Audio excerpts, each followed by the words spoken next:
Okay, so we're back today. Dad's missing. Dad's in Iowa right now. So it's just going to be Jenay and I today. We are going to go over the topic of today is volume of training needed for a competitive athlete versus an everyday person.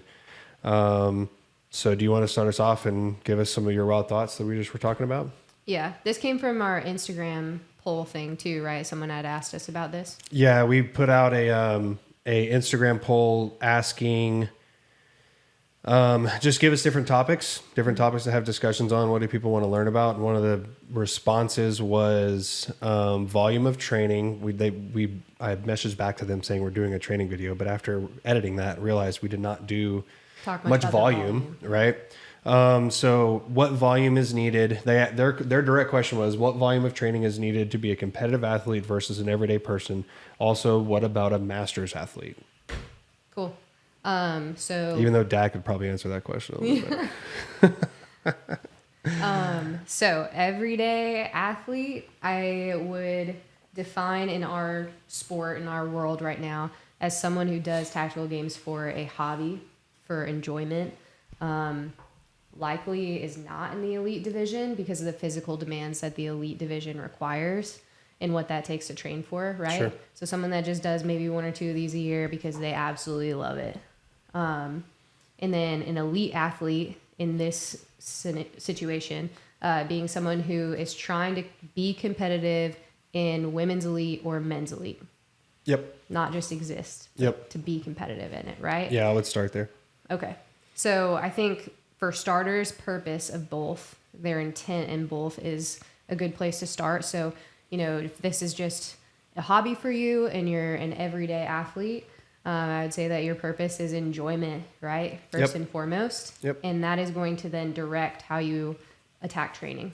You're probably not going to do a lot of things that are super long and terrible and, sacrifice a lot in your life to do this thing that you're just doing as a hobby. It's not your top priority. You're not making money off of it. Whereas someone in elite, their purpose is to win. Sure. And if not to win, to podium, right, to be successful for them.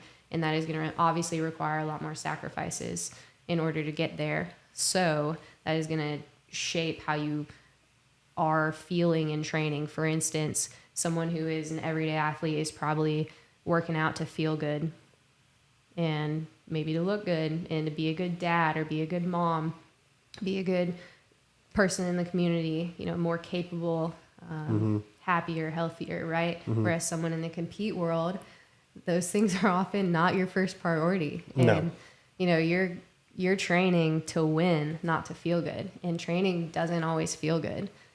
And you don't always stay healthy when you're training to win. No. And I think in CrossFit, there was someone that talked about this pretty heavily at one point, but, just as a good parallel, CrossFit for health or CrossFit for the everyday athlete is meant to promote health. Sure. Right? Whereas you get into the competitive world and a lot of times you're sacrificing health to achieve the incredible things that these high level athletes do. And I think that same idea applies in any sport that you're trying to be the best in, you're trying to be excellent in. It's going to cause so much sacrifice and an unbalanced lifestyle that you end up in a realm where you're probably not the healthiest.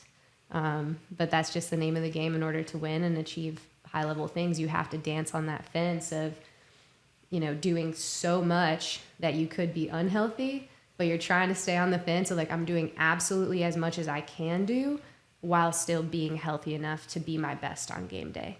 Correct. You never want to leave anything on the table, especially coming from a competitive, standpoint. It's always, when you get a real competitive person, it's always, you got to pull them back a little to keep them in the healthy zone, right? Yeah. And not allow You're them. laughing because you're talking about yourself right now? Yeah. But yes, I relate to that. But I think there's so many competitors that, tactical games are not, definitely feel that, where they need to be reined back a little in order to not go so hard that they get into the injury zone. So walk me through, let's stay with the everyday athlete right now, or the everyday, we'll say the everyday athlete. What does just broad spectrum, we don't have to get into minute detail, but broad spectrum, what does a week of working out look like for somebody that is just an everyday athlete? Yeah, I think most likely looks like showing up to the gym for 1 hour, 5 to 6 days a week. If you're in the CrossFit world, maybe doing a CrossFit class every day. If you're at a home gym, going out to your garage and maybe hitting a strength piece, hitting a Metcon or a workout, and then stretching and going back inside. Grab your mic and move it back a little bit. Okay. Better. Yeah, so I would just say like working out an hour a day would be what their programming really looks like. I know the Tactical Games program also has an option that's, I think, an hour pretty much a day, or you can take pieces from it. So I think it looks like a bonus to their life, or like it is, I don't want to say that like it's not a priority, but it's not their main focus in the day. Sure. So they probably have a job that they go to full time, and they fit the hour in around that where they can. Right. Okay. Now, what about a competitive athlete as far as, and I guess we were going along the lines of like an elite competitor at Tactical Games. What does a week look like for somebody like that? Yeah, I think the week looks like a lot more time spent in the gym, maybe at the range as well.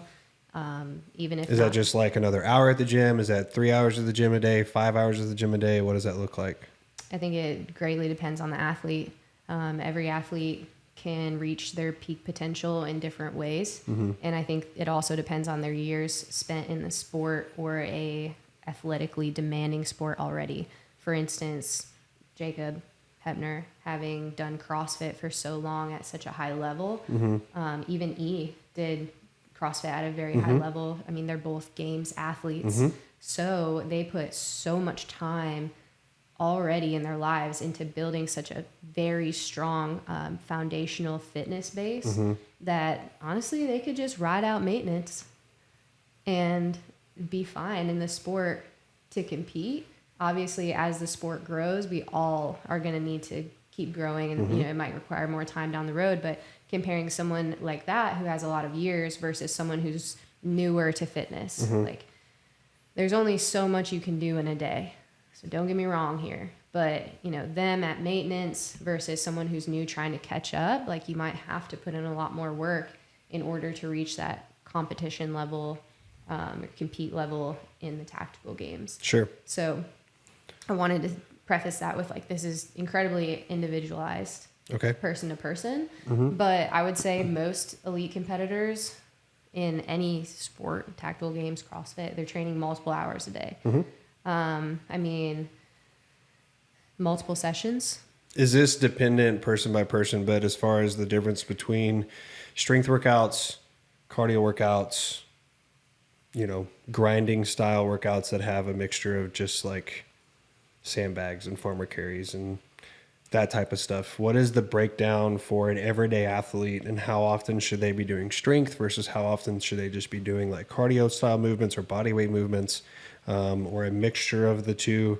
I think I already know the answer or what's going to come out here, but I just want to ask the question. Yeah, I mean, I'd love your opinion on it too, but it's dependent on what your strengths and weaknesses are.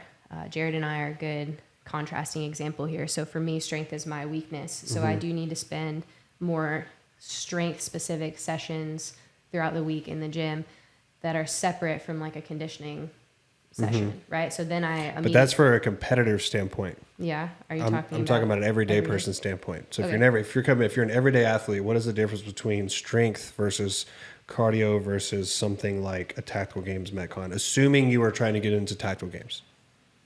It's kind of the point of this. Okay. I mean, are you talking? So my answer would be just show up to class, show up to a CrossFit class 1 day a week, or 1 hour a day, 4 to 5 times a week.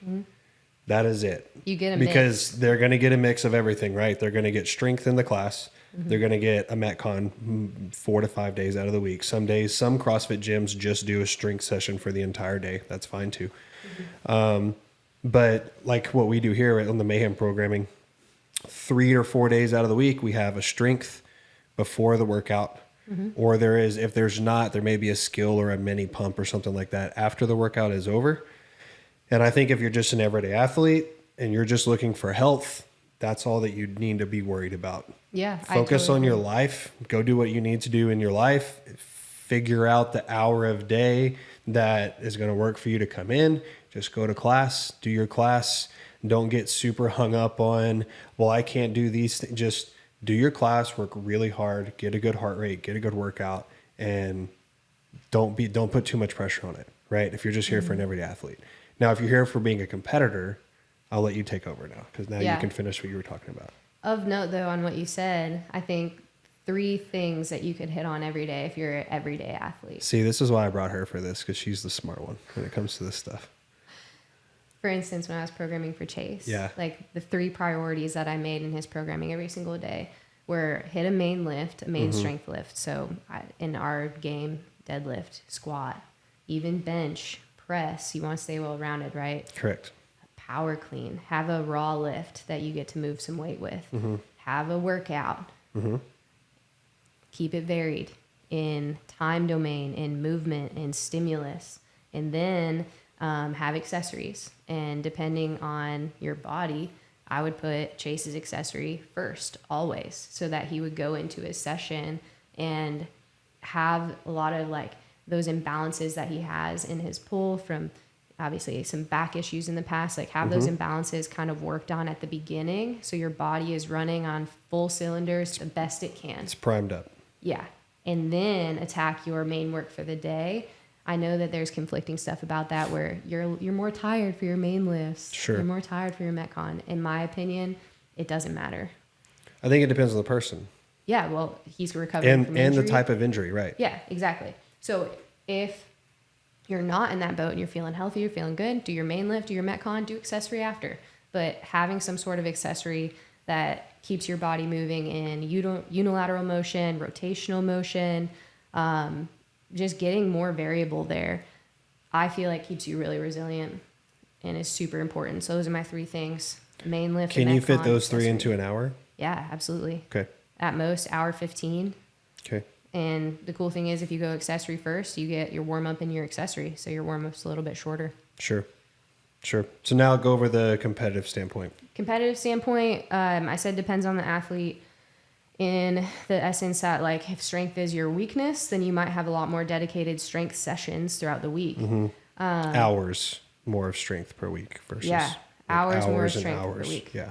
And those sessions, isolating them optimizes the gains that you can get out of that session, right? Yeah. So like I don't want to do a full strength session and then go run 3 miles in the same session. Like you've got conflicting things that you're telling your muscles to do, right? Right. So then separating them allows you to get the most out of each thing that you're trying to pursue. Because I mean, you don't want to leave behind when you're getting close to competition. You don't want to leave behind cardio entirely to chase strength. Like it ebbs and flows with the season, right? So like post nationals, I took away a ton of cardio. I took away a ton of Metcon and just focused on strength. So I maybe had less sessions overall because I only had strength to do.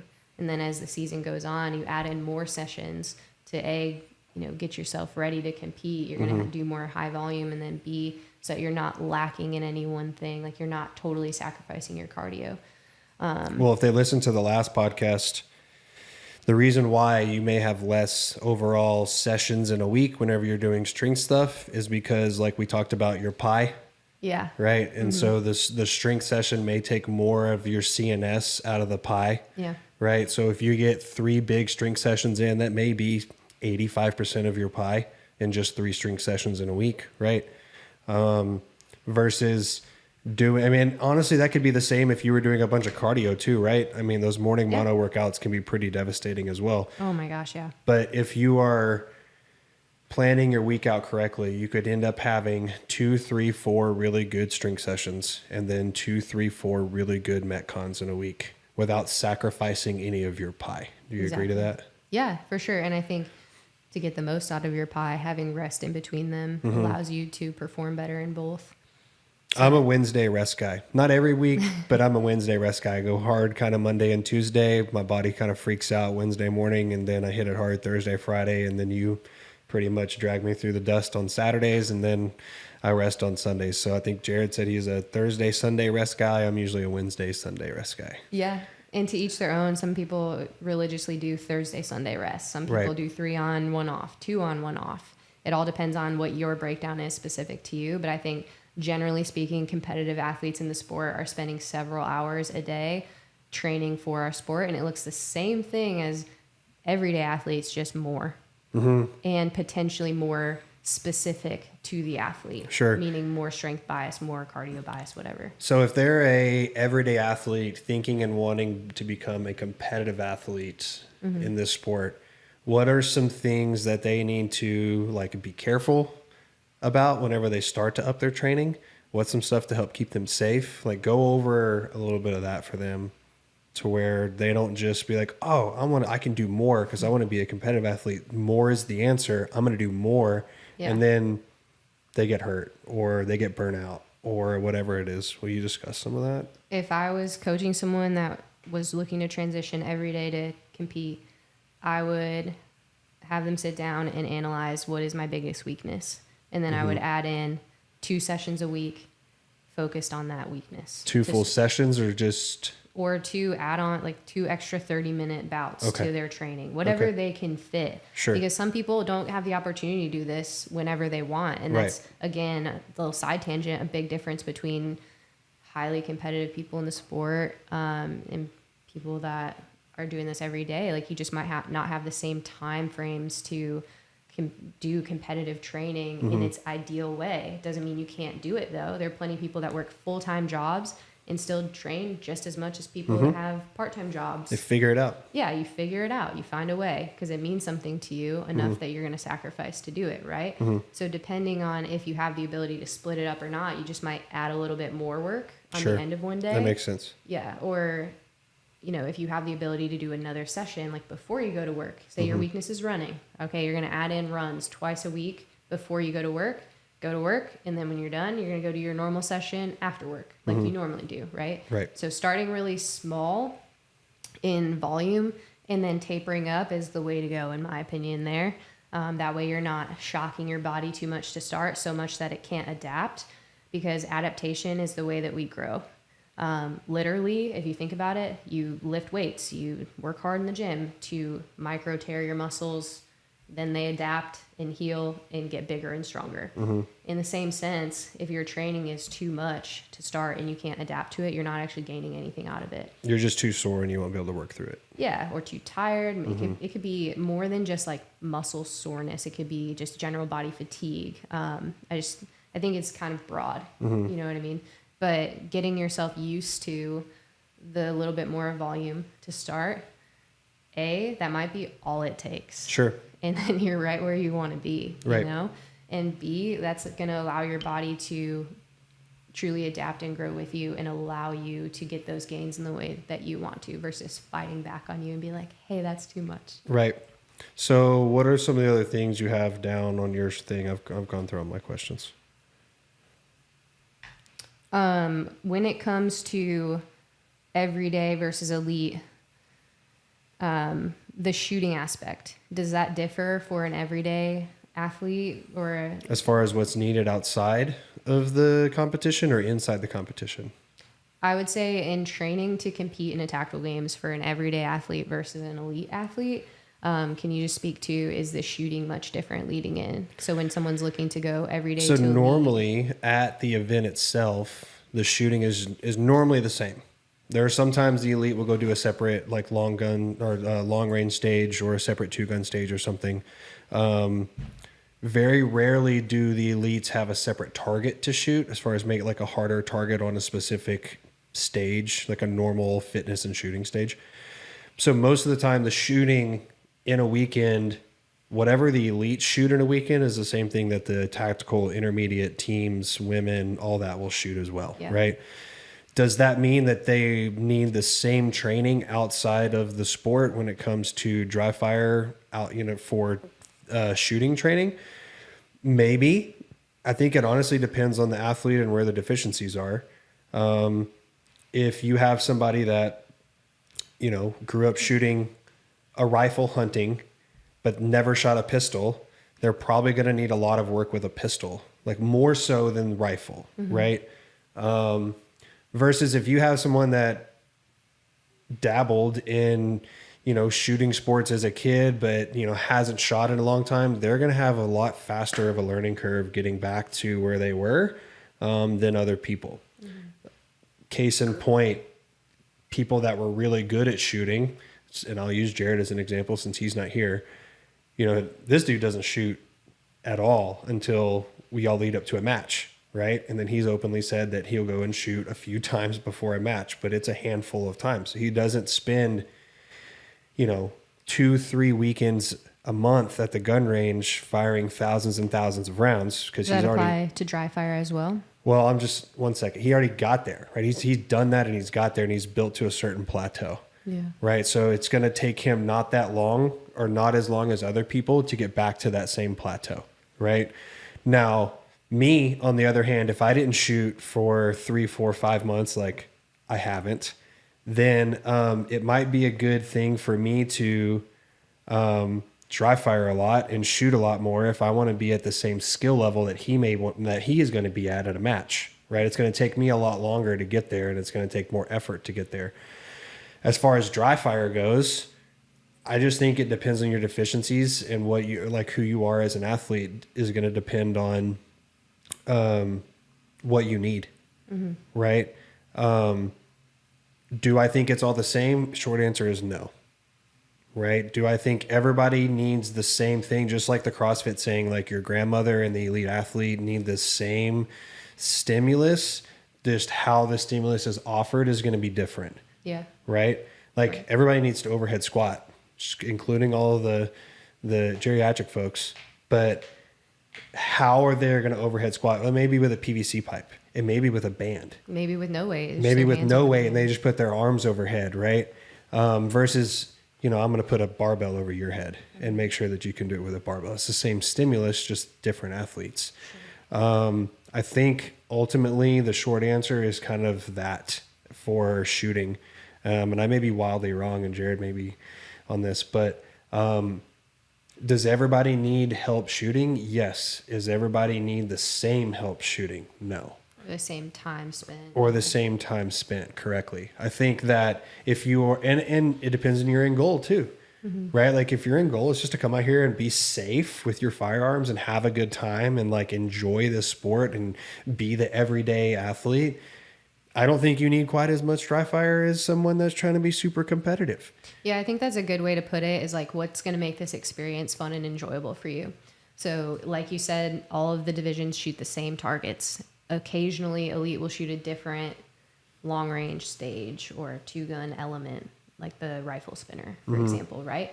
But when you show up, if you're concerned about being safe, dry fire being safe before you come, maybe do some just, trying to pull the trigger slow on a target so that you have fun trying to shoot your target. Sure. Because you can actually hit some, Sure. right? Because it's not going to be fun if you never dry fire, you don't really know what you're doing, and at some point you're like, I'm just going to pepper this because I have no chance of doing it. Right. So dry fire enough that you feel, in my opinion, feel confident that you can actually hit some stuff and have a fun time trying to do it, even if you don't shoot 100%. And then I think in the elite field, spending time doing dry fire, live fire is a little bit more important there because there's not room for forgiveness like in other divisions. Sure. So in other divisions, potentially you could get, big advantage in time on the fitness, and then that makes up for your time spent at the firing line, right? In the elite, there's not a lot of places to hide. Sure. Because everyone is pretty good at everything. Everyone is good at everything. That's a very good way to put that. Yes. So with that said, spending more time dry firing, more time shooting, refining your craft, not just in the gym, but with your weapons as well, is going to make it more fun and enjoyable for you because you can keep up with them. You can be competitive with them. You're hitting your targets at a percentage that is, on the same level as the people around you. So with that said, if you don't know where you're at, fitness, shooting wise, then heck, show up and find out. That's all anyone is doing when they come to these regional matches and stuff is let's just go check in and see where we're at. Especially when, the people that do this sport are from all over the United States. We don't see each other training. We have no idea what other people can do. Right. And especially you have no idea what you can do relative to them. So, show up, and even if you're not so confident in your shooting or in your fitness, go see where you're at with it. Don't wait until you're ready. Just go when you can, and have fun, and then figure out where you need to be better and let that shape your training to come. Sounds good. Cool. Anything else? No, I think that's it. All right, cool. Thanks.